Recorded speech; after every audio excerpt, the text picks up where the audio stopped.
guys, this is Comic Frontline and Comic Uno episode 36, and this is the show where I review all the comics I read this week in one show. And this week I have, let's see how many comics. 13 comics, all printed, one indie, mostly Marvel and DC this week.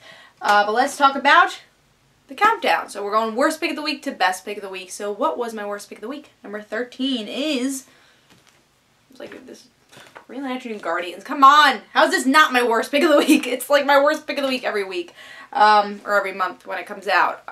Yeah, this series, I don't know what to do with it, which I'll talk about after I talk about this issue. But, so in this issue we get to see some random godlike creatures who love the sun. They're connected to the sun and the light. Carol and Kyle are there to help them. That's it. I don't know what to do with this series. It's boring as hell. Like, this issue was really boring. It was work to read this issue. I was like, alright, get to the point. Is there a point? Like, I didn't feel like there was a point to this issue, and I feel like with New Guardians and Green Lantern in general, besides Red Lanterns, there hasn't been a point to their stories. It's just like very random villains or people they're working with, and this is such a random issue. The only reason I'm picking it up, because I do like Carol's character a lot. I want to see where her character goes. And I like Kyle a lot, but I don't know. What do you think I should do with this series? I don't want to drop it, because I feel I still want to know what happens with these characters, even though the story is so bad, and it's always my worst pick of the week. It's always my worst pick of the week. So I was thinking maybe what Jay does, he usually like puts his comics to the side, so like all his Superman comics, if he doesn't like it, he might just have it in his pile at least. I'm thinking maybe just read it, but not put it in my review, and like not read it that day, like when I'm reading everything, just like read it during the weekend or something, and just like kind of put it to the side. But then what was the point? Like, I'm reading it, so why not put it in the review? So please tell me in the comments below what you think I should do with this series, because it's not good. This issue really sucked. It was boring. There was no story. It's bad. The art's okay, really. That's the only thing I can give it. The art's okay. And maybe the personalities of Kyle and Carol are there, but not even used in this issue. So I'm going to give this a 1.5. I have no idea what I'm doing with this series. I just don't.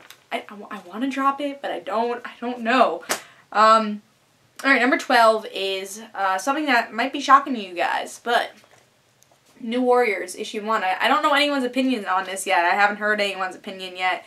But I thought this was really cluttered and not much going on. It reminded me a lot of this series called Young Allies. It lasts like 11 issues, so you might not remember it. But I read it because Arena was in it, and it was one of the reasons that Spider-Girl got canceled, was the whole Spider-Girl thing. And that was around that time. So I was like, alright, let me give this a chance. It looked interesting. And it was an interesting series, but the beginning was really lackluster. And that's how I felt with this. The way they're bringing the team is very cluttered. The characters are interesting and they're in character, but not because of this issue. They're not interesting because of this issue. Like, what brings these characters apart from others? Like Sun Girl, I don't know anything about her. She didn't really do anything. The villains are very generic. They're just like coming. It's like, oh, well, we gotta fight the same villain, so let's team up. So I thought this could have been a lot better. Two main characters in one issue that are not doing the same thing. Art's kind of not really detailed, and I think the perfect example is Kane and Arsley. They're not detailed at all. They look so plain. Yeah, I'm going to have to give this a 2.5. Really disappointed with this issue. I'm going to give it maybe 2 or 3 more tries. If by the 3rd issue I don't like it, I'm going to drop this series. I'm going to give it more of a try. It could be just a lackluster first issue. But this was a lackluster issue. I'm going to give this 2.5. I was really disappointed with this one. Alright. Number 11 is Uncanny X-Men, issue 17. Not a bad issue, just something I've seen 10,000 times with the X-Men. Our new students are now going into the Danger Room, and we find out one of the kids has a cell phone. So the Danger Room experiment was that S.H.I.E.L.D. came for him, and then they go back to the Uncanny X-Men regular Danger Room. And the Uncanny X-Men pull him off the team because he did bring the team in threat, you know, and that's why someone could have died or S.H.I.E.L.D. could have captured them. So they didn't want that threat and threw him off the team. And we'll see what happens to this character. I'm sure he'll go to the Jean Grey Institute or he'll become a villain, but that's what I see with that character. I just thought it was kind of generic, most of the issues. The Danger Room. Okay. And I think this could have been more interesting if it was a different set of characters. Like, I feel with the Jean Grey Institute and Wolverine X-Men, those characters have been so developed that we want to see a whole issue with them. With Uncanny X-Men, their students are not really that developed. They're just kind of there in the background that say some stuff, and sometimes they're interesting. Maybe because I haven't been reading Uncanny X-Men, maybe that's why I feel this way, but I just jumped onto the series. I feel like they're very generic characters. So the Jean Grey Institute, like, you know their names. You know there's Shark Girl, there's Quentin. Like, I don't really know any of the guys' names except of Gold Ball person. Other than that, I really don't know anyone's names. Maybe the Stepford sisters, they're there, but they all have different hair colors now. And also the arts, it's very abstract, and I think if the story's good, the art's okay. Like, you look over it, but since the story's just okay, you can't really look over the art. So I'm going to give it 3 stars. It wasn't a bad issue. I just seen this 10,000 trillion times with the Danger Room. It wasn't totally interesting, so I'm going to give that 3 stars. I think we're up to number 10. I think so. Yes, we're up to number 10. And that is Supergirl, issue 28. Yeah, okay issue. I haven't been reading Supergirl for a reason, though. I just don't like this version of Supergirl. And I'm usually pretty good with the New 52. But the only characters I really don't like in the New 52, I think they changed too much from the pre-New 52, is Supergirl and all the Teen Titans, really. Everyone else, you know, they've been pretty good at adjust to the New 52. And of course, Superman, I didn't really read pre-New 52, so I know there's madness going there. But for Supergirl, I really like Supergirl pre-New 52. I read a lot of her series. I read the Linda Danvers series. I read pretty much all the pre-New 52 series. I read a lot of that series. So, yeah, I've been a big fan of her character, and she's very different here. She's angrier. She doesn't have the personality that I loved about the character previously before New 52. So it's the same thing here. Nothing really progressed as much. I mean, Lobo's in the mix now. That's all. You know, I left the series, I think about 2 years ago, like when it started. I would say like issue 8 or so, issue 10. You can probably look at my channel and see where I was up to. But I dropped the series pretty early on, and not a lot's getting accomplished. The art got a little bit better, but other than that, not a lot accomplished with this series. Yeah, and then what we're really searching for this issue is the Red Lantern ring, and we get that in the end, you know. It's not really much of a Red Lantern ring. It's mostly fighting between Lobo and Supergirl gets angry, but I thought that was more a temper tantrum than really deserving the Red Lantern ring. So I'm going to give it 3 stars. I'm still going to pick up the next issue to actually get the issue I wanted, her being a Red Lantern and reacting to it. So I will get the next issue if I don't like that. The series is being dropped again. It was okay, though. It's not a horrible issue. It's just okay. It's a 3-star issue. I'm leaning more towards don't pick it up, though, because it wasn't great. Alright, next, we are up to number 9, and that is Amazing X-Men, issue 4. Okay issue, you know, for me as a non-Nightcrawler fan, that's why I'm not totally into this arc with pirates and everything, but I like the way they really had every character in this issue. We got to see some Firestar. We got to see some Iceman, Wolverine, Beast, and Storm. So we got to see every character here, which was good. It's something that was lacking in the last issue. And, you know, this is a point A to point B issue. They all come together. They're going to fight the war in the next issue. So I'm going to stick around for maybe 2 more issues, see where it goes. After this arc, if I don't like the next issue, I probably will drop it just because I'm not a big Nightcrawler fan. I'm picking all these other X-Men titles up, and this is nothing different from any of those other X-Men titles, and that's how I feel. It's very Wolverine and the X-Men. It feels like the same series right now, except there's 2 extra members. So, and the same writer writes it, so I gotta see where this goes. I'm gonna give it 2 more issues, and I'm gonna give the end of this arc, because I've been following it since this arc, and I'm gonna give the next issue after that. If I don't like it, it's probably gonna be dropped, because it's just okay for me, especially as someone not a big Nightcrawler fan, but likes Firestar enough to see where her character goes, and all these other characters too. But again, we see all these other characters in all the other X-Men titles anyways. So yeah, art is pretty good here. I thought the art is actually really good for this series. So 3.5, not bad issue, but pretty simple point A to point B issue. I think we're up to number 8 now. which is a Comic Frontline exclusive. Yes, we're up to number 8, and that is Disney Kingdom Seeker of the Weird, which is kind of weird to see this, to see this a little lower on my list than it was for the first issue. I think the first issue really grabbed me with the tone, the characters, and this is just seeing, I guess, a little bit more of the tone of the series, learning what is so weird about this world. And I think if you're a big Haunted Mansion fan, you'll love this. For me, I'm not a particular fan of the ride. I know a friend that's actually a humongous fan of the ride and all that stuff, but I'm not. I haven't actually been on the Haunted Mansion ride in a really long time, and I go to Disney World like every year. So yeah, it is very much to that, like the chair that moves, I'm pretty sure that's in the ride. So we get a lot of those aspects and a lot of those props there. So I like that and that aspect of it, and if you like Disney's Haunted Mansion, I think you're going to love this issue. But I want to see a little bit more towards the characters. That's what really brought me in with that first issue, and we didn't get to see as much with that and the story progressing. But the cliffhanger is actually really good. We get to see more of their type of people that control all these, I guess, monster type things. So it's interesting. It's still an interesting series. The art's really cool for it. It's cool. I liked it. This issue wasn't as good as the first issue, but still pretty cool. Yeah, I'm gonna give it 3.5. It was good issues, still a fun series, and I'm looking forward to see how the series goes. Like, if this wasn't a mini-series, it probably would be dropped after this issue, but it is a mini-series, and I think this could be a really fun mini-series, and hopefully they do more like this with other rides from Disney Kingdom and Magic Kingdom. So, looking forward to it. I really like that one. So, 3.5, pretty okay issue. Alright, now we're up to number 7, and that is Harley Quinn, issue 3. Yeah, I think this is a little bit more in the middle of my list and getting a 3.5 because I'm expecting so much more with this series, especially for a Valentine's issue. This is a Valentine's issue where Harley's trying to find love, and she finds it with Poison Ivy's plant, and everyone's following her around. She's like, I don't want this, and she's like, I have my puppies, that's good enough, and which we all know that's Harley's thing with her 2 little coyote type of things, hounds in Batman the Animated Series that we see a lot in the show. So you know she loves dogs and the Joker. So it's still fun to see that this is a serial series though, because we get to see stories from previous issues. The Poison Ivy story, that she's still in this apartment, that someone's chasing her. So I like that there's an arc going on even though this is kind of a one-shot issue.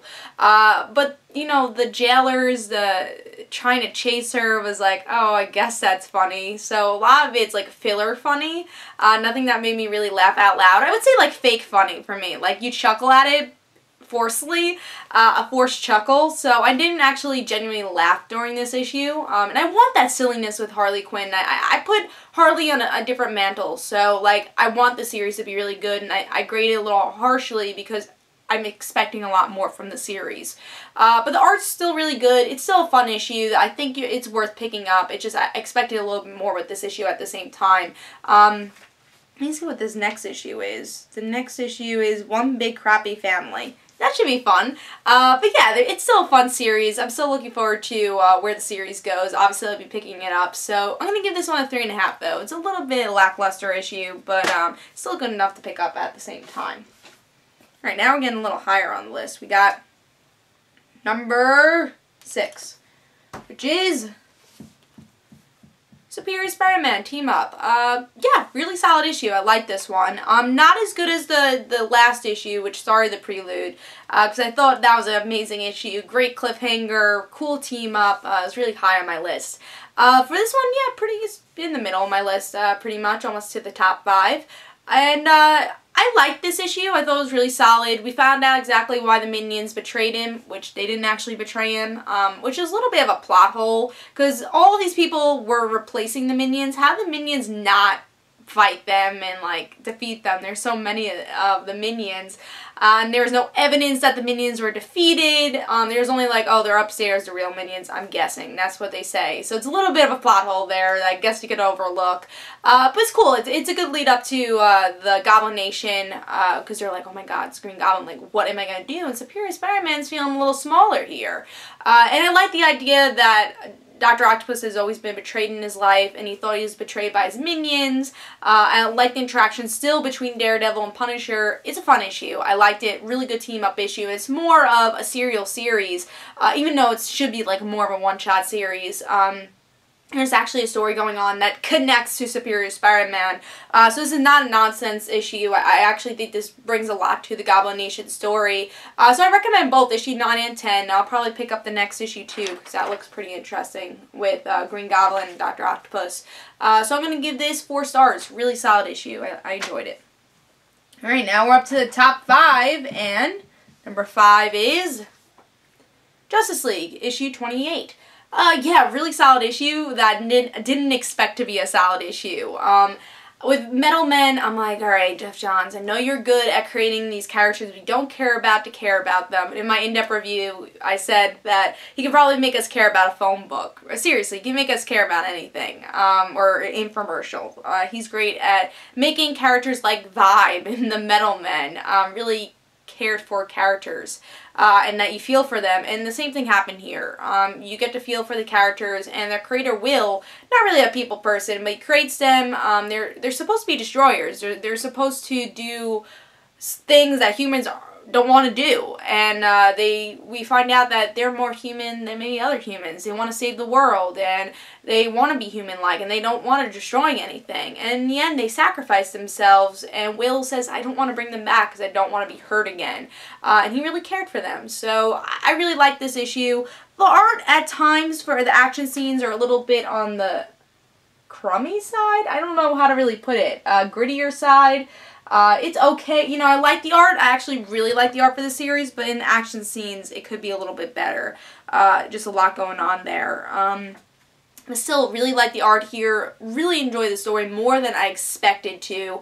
Even though this is not so much about Forever Evil, it is. It's connected to Cyborg. It's a little bit of a filler issue, but a really cool origin story I enjoyed. So definitely worth to be in the top 5 for me. I really was surprised with this issue. So I'm going to give this 4 stars. Really solid issue. And if you haven't heard about the Metal Men, it doesn't matter because you're going to care about them here. Really like that issue. Alright, now we're up to number 4, which is, I'm going to take a sip of water for suspense. And because I'm thirsty. Alright, now we're going to talk about number 4, which is Morning Glories. The only indie book I got this week. Which I always get in print. I have to get Morning Glories in print. I have every issue. I love this series. I love how smart this series is. And I love that they have an explanation at the end of every issue, like what happened. Because if they didn't, I'd be kind of completely lost. Especially since I read all my comics. I binge read. I read all my comics at once to get these reviews up on Thursday. So I do binge read. And this is one of the first issues I read. Because Morning Glories, again, is one of my favorite series of all time. And you know, it's a complicated series, so you kind of have to read it first. You can't be like in issue number 10 as you're binge reading and be like, oh, Morning Glories is next. You really have to think about this and read it more than once, honestly. If you're not a reviewer, if you don't have to read all 15 issues in one day, read this more than once. And I probably will read this more than once. I've already said when Morning Glories is done, I'm going to read every issue back to back because that's how the series really should be read. But I just can't wait for the next issue, so that's why I buy it in singles. But I will be buying the omnibus whenever it comes out, because it's supposed to be like a 100-issue series, so. But yeah, this issue, going to it, is about our kind of main newer student, which is Akiko. And Akiko is in a coma because of all the things that happened to her. She's like she was living with this guy who was part of the Morning Glories thing after she almost like killed everybody at Morning Glories. She's psycho. But she's in a coma and she really looks back in her life and she realizes that she needs to save her friend, which is, I can't think of his name. He's one of the newer students, but he needs to save the friend who lost his eyes in the last issue. So a lot of this is symbolizing God, honestly. It even says that in the end of this. It's a really religious type book, and that's something I love about it. I love the religious theme of it, and also the mystery and how smart it is. And honestly, I was in class learning about the allegory of the cave, and something clicked to me. They used the allegory in the cave in Morning Glories. It's a really smart book, but again, you have to really get it. You have to read the issue, and kind of pull it apart at times. But with Kiko, she was going through a coma because there's actually a big story with Abraham, which is the father. Religious themes. Abraham talking about a story where someone in the Bible story was running away, and a lot of people are saying that there's fear of God. That's why we're guilty. We don't want God to see us, and everything about Adam and Eve. And I don't want to get into this because it's Comic Uno episode, not in-depth review. But in the end, it's like the actual explanation of the story is that stop running. God doesn't want you to run, and there should be an angel to come and save you. And there's actually a beginning of the story where Casey's character, who's not actually Casey because she changed her hair color and that's a whole different story too, but Casey's character was her angel, and now she's the angel to, you know, our character in the end of this issue, one of the newer students. She's that angel and trying to protect him. So it's a lot of that issue, and then she gets flashbacks. It's a crazy issue. So I know I'm going a little bit longer on this because it is a complicated issue, which I probably should be doing an in-depth review on. But I love the religious aspects to it. I love that you have to pull it apart, and even though this is a character that's a little bit newer, that means it's not totally needed. It fits the puzzle. There's all these puzzle pieces that you have to put together, and they're shown in every issue, and then you're in the back of your head when you read issue 40, you'll be like, oh, I remember that. That's what Kiko saw. So I love the ballerina portion of it. I love the symbolism. It's a complicated book. This is like one of the smartest series right now in comic books. It's such a smart series. Very existentialist. Very, very much. So the most existentialist series you're gonna read in comic books, but I love it. It's so fun. Even though you're like, what just happened? It's such a fun series. So I know I spent a long time on this, but I give this 4 stars. Really, really solid issue. I can't give it 5 stars because it's very complicated, and I feel there was no shocker here, but a very good addition to the series. So 4 stars, really good issue. Art's great, love the series. So pick it up and trade. I recommend it. Alright, number 3, moving on, is a Comic Frontline exclusive also, and that is Nova, issue 13. Yeah, this is awesome. Very good issue. Even with Beta Ray Bill, I don't care about Thor. I don't really care about Beta Ray Bill, but I still love this issue. Because we get to see Nova, he just realizes he did the wrong thing in the last issue. He helped the villain, and now Beta Ray Bill is going to team up with Nova to try to stop this villain that he helped. So I love something about Sam Alexander I love is that he has made a lot of mistakes because he's new at this, he's a new hero, and then he uses his surroundings to try to make everything better, and he does use that. Even though he's not the strongest hero, he uses his surroundings and his smarts to get out of situations, and he does that a lot in this issue. And then of course there's great interaction between his supporting cast, the girl I guess he likes, her best friend that he has, his mother, and it seems like we're going to get even more of that. And I love, again, how grounded this series really is for a cosmic series. Great addition. I give it 4.5. Closer to a 4, but I did boost it just because there's a lot of mediocre issues that came out this week. I thought this was one of the better issues that came out this week. Great art, great story. Looking forward to see where this goes. I love Sam Alexander's character, and he shines. He shines in every issue he's in. So, great issue. I'll give that 4.5. Alright, number 2 is something that's great. I love this issue. Very hard pick between 2 and 1. But there's been harder decisions, but these are both 5-star books. Animal Man, issue 28. This is the second to last issue for the end of the series, and I love this issue just because we get to see the family back together. You know, this kind of destroyed family throughout the whole issue. Cliff died. You know, there's this craziness. Animal Man's supposed to be a protector of his daughter, which he's already supposed to be a protector because he's a parent. And he's trying to protect his daughter, and this monster wants to grab her, try to get her power. One of the totems actually dies, and just because Maxine is so, I don't know why I've been saying Maggie this whole time, but Maxine is so caring, she brings the totem back to life. Now, the one question I have is I don't know if she actually gave her power to him. It's a little confusing in this issue, but still love this issue, so I did boost it to a 5. Maybe it should be a 4.5 because this is a confusing part. I don't know if she gave him his power, because first the totem's like, alright, we shouldn't have given the power and avatar to this little girl, and you're Angel. Like, you're protecting the world, and I don't think it was a good idea to give her this power. And they're finally realizing that after 28 issues. And she does give a lot of her power to the totem to make him survive. So I don't know what happened to Maxine's powers. I don't know if she's still the avatar. I'm a little confused at that. But they still want to kill her. So obviously there's still something going on with that. But I love the ending where Maxine kind of blows up in the end. And she's, not blows up, but kind of, her emotions blow up and say, I want Cliff to survive. Like, this is why I'm here. And the family's like, Cliff is not here, but we're still together. And that's the important thing. So a series that's always been about family ends as family. Even the mother is able to come into the picture in the end of this issue. And I loved it. I thought there was some great action, great story, and that family aspect and that family theme that we all love about this series is here. And I think the last issue is going to be really great. So maybe I'm going to change my grade a little bit more to a 4.5, because it wasn't a perfect issue, because it is a little confusing what happened to Maxine's powers, but still love this issue. So I'm going to give it a 4.5, but again, really close to being 5 stars. Enjoyed this issue tremendously. Alright, number 1 is Daredevil. Last issue for this portion of Mark Waid's series.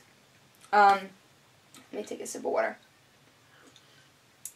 Of this portion of the Mark Waid series, and the next one's coming next month, so we don't have to wait that long. And that's going to be all new Daredevil, and it's the same creative team, so we're not really skipping a beat, we're just moving to a different coast for the next series, which I think makes sense. If they're going to make a new series and reboot it, at least they're ending some sort of chapter, and there's a point of making the new chapter. It's not really like, oh, well, this happened, and, well, now we're back in a new series, but the same thing's happening. It will have a different vibe for the next series. So, now this issue, why did I love it?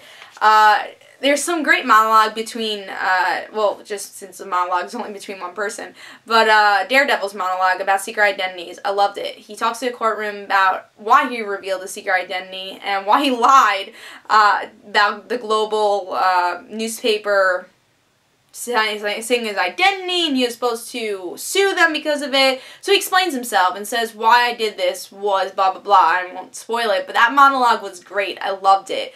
And the way he reveals himself, it's not a cop-out, which this series could have totally been a cop-out. The issue could have been a cop-out saying, oh, now I'm not Daredevil, I just said that after the Serpents are arrested. But no, he changes as Daredevil in the courtroom and finally reveals that he's Daredevil to everybody. It's not being taken back. I love the conversation between Foggy and Matt in the end, where Foggy's like, what's the point of my life? That's the question I keep asking myself. And the point of his life was always to help Matt, and I love that. He's like, do what you gotta do. I don't care what happens to me. I'm gonna regret it and regret my life if you don't do this thing. It's like, okay, I'll do it. Because then, of course, his practice could be taken away. And in the end, his practice is taken away. But McDuffie, his girlfriend now, are going to move, him and McDuffie, and I guess Foggy, are going to move to San Francisco to start a new, new practice. And he's going to take the bar, I guess, again there. And that's the only state he's actually allowed to, because he previously was there, and I guess that works in law. Who cares? He's still going to be a lawyer, which is good, because that's one thing we all love about Matt Murdock and what made this series so great. Art's great, the story's great. I love the way they revealed Daredevil and continue that reveal. Again, there's some great monologue here, great dialogue between Foggy and Matt. I love that McDuffie is going to be in the next series also. I like her character a lot.